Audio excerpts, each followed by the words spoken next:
ജലമാമാങ്കത്തിന് ആദ്യ തുഴയെറിയാൻ ഇനി നിമിഷങ്ങൾ മാത്രം. ചമ്പക്കുളത്താറ്റിൽ നടക്കുന്ന രാജപ്രമുഖൻ ട്രോഫിക്കായുള്ള മൂലം ജലോത്സവത്തോടെ വള്ളംകളി സീസണിന് തുടക്കമാവുകയാണ്. 5 ചുണ്ടൻ വള്ളങ്ങളടക്കം 11 കളിവള്ളങ്ങളാണ് ചമ്പക്കുളത്ത് പോരിനിറങ്ങുക. അമ്പലപ്പുഴ ശ്രീകൃഷ്ണസ്വാമി ക്ഷേത്രത്തിന്റെ പ്രതിഷ്ഠാവാർഷികത്തിന്റെ ഭാഗമായാണ് മൂലം വള്ളംകളി സംഘടിപ്പിക്കുന്നത്. സുധീഷ് ഗോപാൽ ചേരുന്നു. സുധീഷ്, എപ്പോഴാണ് മത്സരം ആരംഭിക്കുക? നീലിമ, ചരിത്ര പ്രസിദ്ധമായ ജലോത്സവമാണ് മൂലം ചമ്പക്കുളം ജലോത്സവം. ഇവിടെ ഏറ്റവും പ്രധാനമായി പറയേണ്ടത് ഒരു സീസൺ, ജലോത്സവ സീസൺ ആരംഭിക്കുന്നത് തന്നെ മൂലം വള്ളംകളിയോടുകൂടിയാണ്. ചമ്പക്കുളത്തെ ഈ പമ്പയാറ്റിൽ നടക്കുന്ന മൂലം ജലോത്സവത്തിന് വലിയ പ്രാധാന്യമാണ് ഉള്ളത്. അതിൽ ഏറ്റവും പ്രധാനമായി പറയേണ്ടത് അമ്പലപ്പുഴ ശ്രീകൃഷ്ണസ്വാമി ക്ഷേത്രത്തിലെ പ്രതിഷ്ഠാ വാർഷികവുമായി ബന്ധപ്പെട്ടുള്ള മൂലക്കാഴ്ചയുണ്ട്. അത് മിഥുനമാസത്തിലെ മൂലം 4-ലാണ്. ആ മൂലം 4-ന് നടക്കുന്ന മൂലക്കാഴ്ചയോട് അനുബന്ധിച്ചുള്ള ഒരു ചടങ്ങായി തന്നെയാണ് മൂലം ജലോത്സവവും സംഘടിപ്പിക്കുന്നത്. അത്തരത്തിൽ വളരെ ചരിത്ര പ്രാധാന്യമുള്ള ഒരു ജലോത്സവമാണ്. 400 വർഷത്തിലധികം പഴക്കമുള്ള, അത്രയും ചരിത്രം പറയാനുള്ള ജലോത്സവമാണ്. എന്നാൽ ഈ പ്രാവശ്യം ആ ജലോത്സവത്തെ പൂർണ്ണമായും സംസ്ഥാന സർക്കാർ അവഗണിച്ചു എന്ന് തന്നെ പറയേണ്ടി വരും. കാരണം ഇതിൻ്റെ ഉദ്ഘാടനം നിർവഹിക്കാൻ നിശ്ചയിച്ചിരുന്നത് ടൂറിസം മന്ത്രി മുഹമ്മദ് റിയാസിനെയാണ്. മുഹമ്മദ് റിയാസ് ഇവിടെ എത്തിച്ചേർന്നിട്ടില്ല. മറ്റ് മന്ത്രിമാരായ പി പ്രസാദ്, സജി ചെറിയാൻ അടക്കമുള്ളവർ പങ്കെടുക്കുമെന്ന് പറഞ്ഞിരുന്നു. അവരാരും തന്നെ പങ്കെടുക്കുന്നില്ല. കൊടിക്കുന്നിൽ സുരേഷ് എം പി പങ്കെടുക്കുമെന്ന് പറഞ്ഞിരുന്നു. കൊടിക്കുന്നിൽ സുരേഷ് എം പിയും പങ്കെടുക്കുന്നില്ല. ഇതെല്ലാം ദേശീയ പണിമുടക്കിൻ്റെ ഭാഗമായി ചിത്രീകരിക്കാനാണ് അവർ ശ്രമിക്കുന്നത്. എന്നിരുന്നാൽ പോലും ഇത്രയും ചരിത്ര പ്രാധാന്യമുള്ള ഒരു ജലോത്സവത്തെ പൂർണ്ണമായും അവഗണിച്ചുകൊണ്ടാണ് സംസ്ഥാന സർക്കാർ മുന്നോട്ട് പോകുന്നത്. അതിൽ കോൺഗ്രസും അണിചേരുന്നു എന്നതാണ് നമുക്ക് മനസ്സിലാക്കാൻ കഴിയുന്നത്. ഇതേ സാഹചര്യത്തിൽ തോമസ് കെ തോമസ് ഇവിടെ എത്തിച്ചേർന്നിട്ടുണ്ട്. കുട്ടനാട് MLA ആണ്. അദ്ദേഹമാണ് അധ്യക്ഷനായി ഇവിടെ പങ്കെടുക്കുന്നത്.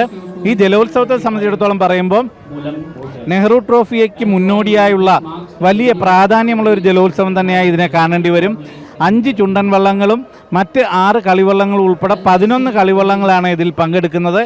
അതിൽ ചെറുതന, നടുഭാഗം, ചമ്പക്കുളം, ആയാപറമ്പ് പാണ്ടി, ആയാപറമ്പ് വലിയ ദീപാഞ്ചി എന്നീ ചുണ്ടൻ വള്ളങ്ങളാണ് പങ്കെടുക്കുന്നത്. ആയാപറമ്പ് പാണ്ടിയിൽ തുഴയുന്നത് UBC കൈനഗരി എന്ന നെഹ്റു ട്രോഫിയിൽ ഏറ്റവും അധികം തവണ ജയിച്ചിട്ടുള്ള ബോട്ട് ക്ലബ്ബായ UBC കൈനഗരിയാണ് ആയാപറമ്പ് പാണ്ടിയിൽ തുഴയുന്നത്. ചെറുതന ചുണ്ടനിൽ കഴിഞ്ഞ 5 തവണയും നെഹ്റു ട്രോഫി നേടിയ പള്ളാത്തുരുത്തി ബോട്ട് ക്ലബ്ബാണ് തുഴയുന്നത്.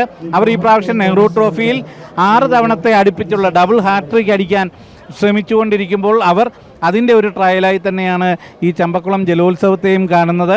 അതുപോലെ തന്നെ നമുക്ക് എടുത്തു പറയാവുന്നത് ചെറുതന ചുണ്ടൻ 2004 നെഹ്റു ട്രോഫി നേടിയ ചുണ്ടനാണ്. ഒരു തവണ മാത്രമാണ് നെഹ്റു ട്രോഫി നേടിയതെങ്കിലും അവരുടെ പുത്തൻ ചുണ്ടനെ ഇറക്കിക്കൊണ്ട് അവർ വിജയം ഈ പ്രാവശ്യം നെഹ്റു ട്രോഫി അടക്കം നേടാൻ ശ്രമിക്കുന്ന ഒരു ചുണ്ടൻ വള്ളമാണ് ചെറുതന ചുണ്ടൻ വള്ളം. അതിൽ ഏറ്റവും പ്രഗത്ഭരായ പള്ളാത്തുരുത്തി ബോട്ട് ക്ലബ്ബ് തന്നെ തുഴയുന്നു. അതോടൊപ്പം ചേർത്ത് പറയേണ്ടത് ആയാപറമ്പ് വലിയ ദീപാഞ്ചി കഴിഞ്ഞ തവണ ചമ്പക്കുളത്ത് ജേതാവായതാണ്. അന്ന് നേടിയ ടീമല്ല ഇത്തവണ അവരിൽ തുഴയുന്നതെങ്കിൽ പോലും നിരണം ബോട്ട് ക്ലബ്ബാണ് ഇത്തവണ ആയാപറമ്പ് വലിയ ദീപാഞ്ചിയിൽ തുഴയുന്നത്. നടുഭാഗം ചുണ്ടൻ, നടുഭാഗവും നിരവധി തവണ നെഹ്റു ട്രോഫി, ആദ്യത്തെ നെഹ്റു ട്രോഫി അടക്കം നേടിയിട്ടുള്ള ചുണ്ടനാണ് നടുഭാഗം. നടുഭാഗൻ ചുണ്ടനും ഇവിടെ നടുഭാഗത്തിൻ്റെ തന്നെ ബോട്ട് ക്ലബ്ബിൽ മത്സരത്തിനെത്തുകയാണ്. ചമ്പക്കുളം ചുണ്ടനാണ് മറ്റ് മത്സരിക്കുന്ന ഒരു ബോട്ട് ക്ലബ്ബ്. അത് ചമ്പക്കുളത്തിൻ്റെ ബോട്ട് ക്ലബ്ബിൽ തന്നെ ചമ്പക്കുളം ചുണ്ടനും മത്സരിക്കുന്നു. വളരെ വാശിയേറിയ മത്സരം തന്നെയാണ് പ്രതീക്ഷിക്കുന്നത്. 5 ചുണ്ടൻ വള്ളങ്ങളാണ്. 3 ഹീറ്റ്സിലായാണ് മത്സരം. അതിൽ കഴിഞ്ഞ തവണത്തെ ജേതാക്കളായ ആയാപറമ്പ് വലിയ ദിവാഞ്ചി നറുക്കെടുപ്പിലൂടെ നേരിട്ട് ഫൈനൽ കയറുന്ന ഒരു സാഹചര്യമാണുള്ളത്. കാരണം 5 ചുണ്ടൻ വള്ളങ്ങളേ ഉള്ളൂ. ഒരു ഹീറ്റ്സിൽ 2 ചുണ്ടൻ വള്ളങ്ങളാണ്. അതുകൊണ്ട് തന്നെ 3-ാം ഹീറ്റ്സിൽ എതിരാളികളില്ലാതെ ആയാപറമ്പ് വലിയ ദിവാഞ്ചി നേരിട്ട് ഫൈനൽ കയറുന്ന ഒരു സാഹചര്യം നിലനിൽക്കുന്നു. അല്പസമയത്തിനുള്ളിൽ തന്നെ മത്സരങ്ങൾ ആരംഭിക്കുമ്പോൾ ഇതിൻ്റെ അധ്യക്ഷ പ്രസംഗം നടത്തുകയാണ് കുട്ടനാട് MLA ആയ തോമസ് കെ തോമസ്. നീലിമ. സുധീഷ്, ഈ പൊതു പണിമുടക്കിന്റെ ദിവസമാണല്ലോ ഇവിടെ ഇപ്പോൾ വള്ളംകളി നടക്കാൻ പോകുന്നത്. ഈ പണിമുടക്ക് ഏതെങ്കിലും വിധത്തിൽ അവിടെ ജനങ്ങൾ എത്തുന്നതിൽ തടസ്സമായിട്ടുണ്ടോ? കഴിഞ്ഞ വർഷത്തേതുപോലെയുള്ള ജനങ്ങളുടെ വലിയ പ്രാതിനിധ്യം നമുക്കവിടെ കാണാൻ കഴിയുന്നുണ്ടോ?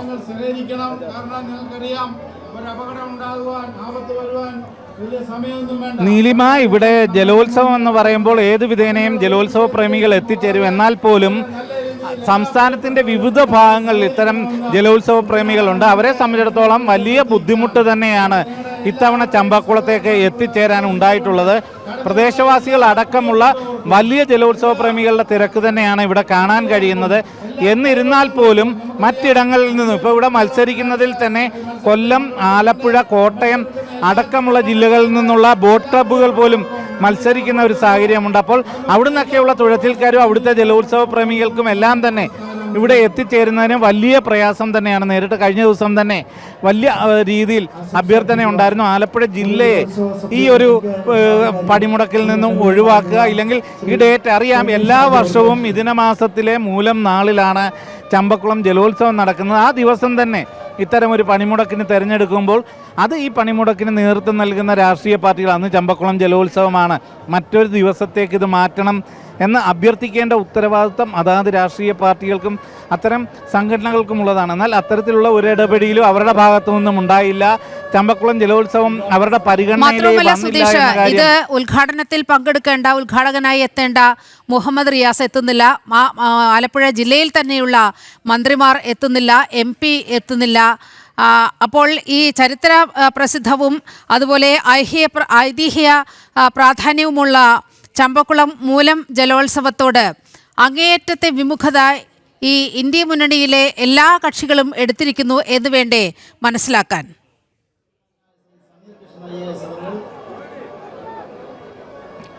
നീലിമ, അങ്ങനെ തന്നെയാണ്. നമ്മുടെ കൊച്ചു കേരളത്തിൽ ഇങ്ങേയറ്റം നടക്കുന്ന ഈ ചെറു വള്ളംകളിയിൽ പോലും അവർ അവരുടെ രാഷ്ട്രീയം കലർത്തുന്നു. ഇതിൻ്റെ ചരിത്ര പ്രാധാന്യമോ ഇല്ലെങ്കിൽ ഇതിന് അർഹിക്കുന്ന പരിഗണനയോ എല്ലാം മാറ്റി വെച്ചുകൊണ്ട് തീർത്തും അവഗണനയാണ് ഈ ചമ്പക്കുളം ജലോത്സവത്തിന് നൽകിയിരിക്കുന്നത്.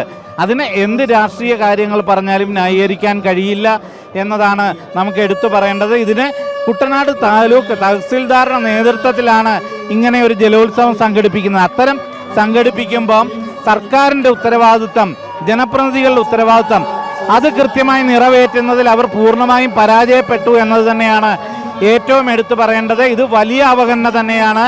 ഇത് ചരിത്രങ്ങൾ കാണാതെ പോകുന്ന വലിയ രീതിയിലുള്ള രാഷ്ട്രീയ നീക്കം തന്നെയാണ് എന്ന് പറയേണ്ടി വരും. എന്ത് തന്നെയായാലും ഇത് ജലോത്സവ പ്രേമികളുടെ മനസ്സിലും അതോടൊപ്പം തന്നെ ഈ ചരിത്രമെല്ലാം മനസ്സിൽ പേറുന്ന ഒരുപാട് വിശ്വാസികളുടെ മനസ്സിലും എല്ലാം വലിയ വേദന സമ്മാനിക്കുന്ന ഒരു നീക്കം തന്നെയാണ് രാഷ്ട്രീയമായി ഇടതുപക്ഷവും UDFും ഇവിടെ നടപ്പാക്കുന്നതെന്ന് തന്നെ നമുക്കിതിൻ്റെ ഓടൊപ്പം കൂട്ടിച്ചേർത്ത് പറയേണ്ടതാണ്. എന്തു തന്നെയായാലും ജലോത്സവ പ്രേമികൾ കൈവെടിഞ്ഞിട്ടില്ല. അവർ ചമ്പക്കുളം ജലോത്സവത്തെ നെഞ്ചോട് ചേർത്ത് ഇവിടേക്ക് ഈ പ്രതിസന്ധികളെല്ലാം മറികടന്ന് എത്തിച്ചേർന്നിരിക്കുന്നു.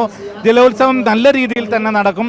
എന്നാൽ അതിന് സംസ്ഥാന സർക്കാരിൻ്റെ പ്രതിനിധികളില്ല, UDFിൻ്റെ പ്രതിനിധികളില്ല എന്ന കാര്യം എടുത്തു തന്നെ പറയേണ്ടിയും വരും.